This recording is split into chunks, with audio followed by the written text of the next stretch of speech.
Hey guys, I just wanted to roll the camera and I don't have a perfect bullet point list, but I wanted to talk about buying my first out of state rental property and some of the lessons I've learned along the way, having owned it now for about 6 years.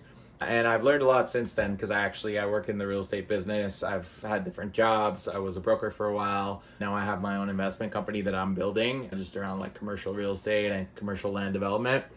Looking back on 6 years ago versus having owned it 6 years, I've learned a lot of lessons because it was my first investment. I bought a couple of homes since then, but that was the very first one. And the origin story is that it was COVID times and interest rates were lower than they've ever been in my lifetime. And starting in the real estate business and talking to owners, and I felt like imposter complex. I really wanted to be a real estate owner myself, like at any cost. However, I live in Southern California. It's super expensive here. You need like $200,000-$300,000 for a down payment here versus out of state you can buy rental property much cheaper, and for the most part you could do the whole thing online. They'll send the notary to your home, you could do the signing here. So I was like, perfect, that's my goal now. So I spent months, I started researching different real estate markets, consuming every Bigger Pockets podcast I could, learning about it, and really studying the market deeply and picking a market, picking a strategy, and whatever money I had I put into the rental property and made a lot of offers before I got one. I was trying to decide back then between the turnkey route versus buying it on the market. I have a friend, he bought it turnkey, so we'll see what his story looks like. He bought it more recently and he's just focused on buying one property, paying it off, buying one property, paying it off. But as for my strategy, it was more like, hey, just start to buy assets and then the tenants will pay down the mortgages and we'll just build a cash flowing rental portfolio, was my thinking at the time. So anyways, I bought this property on the market. I had to make a few offers. First, I talked to a bunch of different agents. Then I talked to a bunch of different property managers. Most of the property managers in that market, they'll send you a sample agreement of what their property management agreement looks like, so you could kind of see the terms and how they break down some of the expenses and stuff. Sometimes they charge you a percentage up front, but they upcharge you on all the maintenance that they do on the property.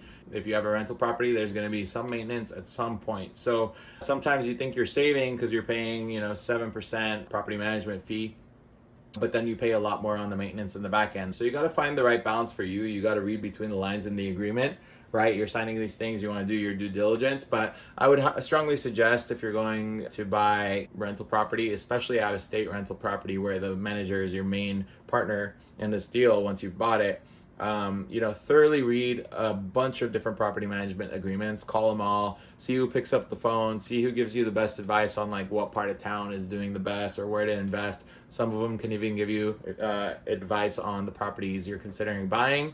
If you're starting to build a relationship with them and you want them to help advise you as well as your agent, that would be good.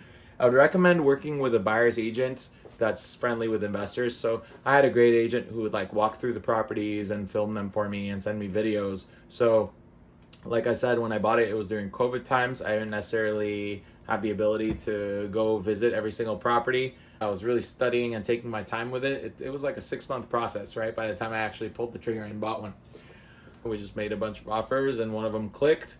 So I underwrote the deal. I made some assumptions in my spreadsheets. My underwriting skills weren't the best, but it was a start. You can always find free templates for things online. You do the best you can. At the end of the day, you just got to make sure the deal is in a growth market and it's going to cash flow. And I think cash flow day one is good, but I was kind of too focused on how much the deal is going to cash flow day one. I wish I had paid more attention to like the appreciation and the rent growth and the value growth. I mean, the investment's doing fine. However, I think because I was so obsessed with cash flowing day one, I might have missed some opportunities that would have put me in a better position now, because like maybe they were break even or cash flowing a little less, but they were actually better properties. You're holding assets long term, so you got to have a long term view.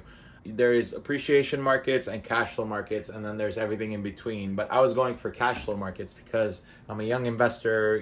Cash flow is a sexy word in the business and everyone wants to build passive income. So I was just focused on cash flow the whole time. But actually, like, the wiser I've gotten, the more I've come to appreciate more of a balanced approach between cash flow and appreciation. You're not going to get rich from cash flow alone. So I think appreciation is actually more interesting to me now, because you can also build the equity in the property and then refinance and pull out money tax-free if you want to use it, but you don't have to. But it's just like a bank account sitting there, accumulating asset. Cash flow is very good, but cash flow alone is not enough to build wealth, is my point. But anyways, it's a start, right? Just get in the game. And my whole thing was, LA's too expensive. I wanted to get in the game and go out of state. So that was one. The other one is that your maintenance is always going to cost more than you think. Since I've owned this property, I spent like $8,000 on an HVAC, $14,000 on the roof. I replaced the whole sewer for like $4,500. So things come up, and it's going to affect your cash flow. So it's not going to be like a straight line. It'll be up and down. Some months up, some years down. But over time, you want it to be trending up. You want to be paying down the mortgage and building equity in the property. I bought it with a tenant in there. Luckily, they haven't moved. I haven't had any turnover. So that's been great. I'm just going to let this one pay itself off over time. It's cash flowing nicely. And I've already put the investment into, like I said, the roof, the HVAC, long-term things that I don't need to pay for again for a while, right? So that's maybe another lesson is I know way more about construction now than I did back then. So maybe I would have looked at the inspection reports on this property with a different lens. A lot of times people are selling a property because they're anticipating these big expenses coming up, right? I only went to the market once, just at the beginning. I had actually bought it without visiting the market because it was COVID times and I had done everything online. But then I went to shake my property manager's hands and say, hey, look, I'm willing to fly down here. I'm a real person. So I think that was really good as far as like keeping communication, making sure they maintain the property well. Like, hey, I'll fly down here if you mess around, kind of thing. So yeah, that was really good. What else can I tell you? Yeah, just get in the game. You can get in the game at any level. It doesn't need to be, saving up for a huge down payment, never owning a house for 20 years. Put your money into assets and then later on, sell them if you need to and make your down payment for your future home or whatever you want to do. Choose your own adventure. The point is you got to make a decision, make an investment, take a swing, take a shot. And then, over time, the quality of your decision making improves and makes a difference of where you end up a couple decades into it. So, it was my first investment. I've gotten so much smarter since then that I have made smarter, wiser, more prudent investments. You got to get in the game and you'll start to learn these lessons and then make better decisions. And that's what it's all about.